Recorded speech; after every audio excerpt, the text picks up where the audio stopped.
കാതിക്കുടം മേഖലയിൽ കുടിവെള്ളക്ഷാമം രൂക്ഷം. പ്രതിഷേധവുമായി നാട്ടുകാർ ഇറിഗേഷൻ ഓഫീസ് ഉപരോധിച്ചു. മെയിൻ കനാൽ വൃത്തിയാക്കാതിരിക്കുന്നതിനാൽ കാതിക്കുടത്ത് പല ഭാഗങ്ങളിലും വെള്ളം എത്താത്ത അവസ്ഥയാണ്. രൂക്ഷമായ വേനൽക്കാലമായിട്ടും കനാൽ വെള്ളത്തെ ആശ്രയിക്കുന്ന കിണറുകളിലെ ജലനിരപ്പ് താഴുകയും രൂക്ഷമായ കുടിവെള്ളക്ഷാമം നേരിടുകയുമാണ്. കനാലിലൂടെ വെള്ളം തുറന്നുവിടണമെന്നാവശ്യപ്പെട്ട് ജനപ്രതിനിധികളും പൊതുപ്രവർത്തകരും നിരന്തരം ചാലക്കുടി ഇറിഗേഷൻ ഓഫീസിലെത്തി ആവശ്യപ്പെട്ടാലും പരിഹാരം കാണുവാൻ ബന്ധപ്പെട്ട അധികൃതർ തയ്യാറാവുന്നില്ല. വകുപ്പ് ഉദ്യോഗസ്ഥരുടെ അനാസ്ഥയാണ് പലപ്പോഴും കാരണമാകുന്നത്.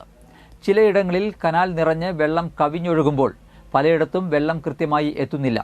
ഇതിനുവേണ്ട നടപടികൾ സ്വീകരിക്കുവാൻ ഉദ്യോഗസ്ഥർ കാണിക്കുന്ന അനാസ്ഥയാണ് പ്രശ്നത്തിന് കാരണമാകുന്നത്. കാതികുടം മേഖലയിൽ എല്ലായിടത്തും വെള്ളമെത്താത്തതിൽ പ്രതിഷേധിച്ചാണ് എക്സിക്യൂട്ടീവ് എഞ്ചിനീയറെ നാട്ടുകാർ ചേർന്ന് ഉപരോധിക്കുകയായിരുന്നു. കരാറുകാരൻ കൃത്യമായി പണി പൂർത്തിയാക്കാതിരിക്കുന്നത് വെള്ളം വിടാതിരിക്കുവാൻ കാരണമെന്ന് ഉദ്യോഗസ്ഥർ പറയുന്നു. കരാറുകാരനെ നാട്ടുകാരും ജനപ്രതിനിധികളും വിളിച്ചിട്ടും ഇയാൾ ഫോൺ എടുക്കുവാൻ തയ്യാറായില്ല.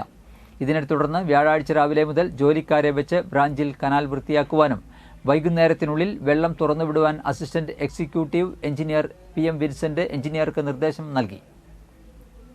കൃത്യമായി നിർമ്മാണ ജോലികൾ പൂർത്തിയാക്കാത്ത കരാറുകാരനെ മാറ്റി നിയമിക്കാനും നിർദ്ദേശം നൽകി.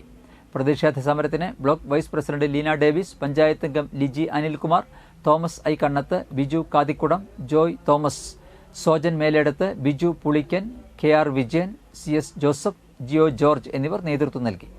പഞ്ചായത്തിലെ കാതിക്കുടം പ്രദേശത്ത് തുടങ്ങി വെള്ളം ഇതുവരെ 7 പ്രാവശ്യം വിട്ടിട്ടും വെള്ളം എത്തിയിട്ടില്ല. അതിൽ പ്രതിഷേധിച്ചുകൊണ്ടാണ് AXR ഓഫീസിൽ 10 മണിക്ക് എത്തിച്ചേർന്നത്. അവിടെ 10:30 മണി വരെ ഇരുന്നിട്ടും AXR ഉണ്ടായിരുന്നില്ല. അങ്ങനെയാണ് ഈനെ ബന്ധപ്പെട്ട് ഞങ്ങൾ ഈ ഓഫീസിൽ വന്നത്.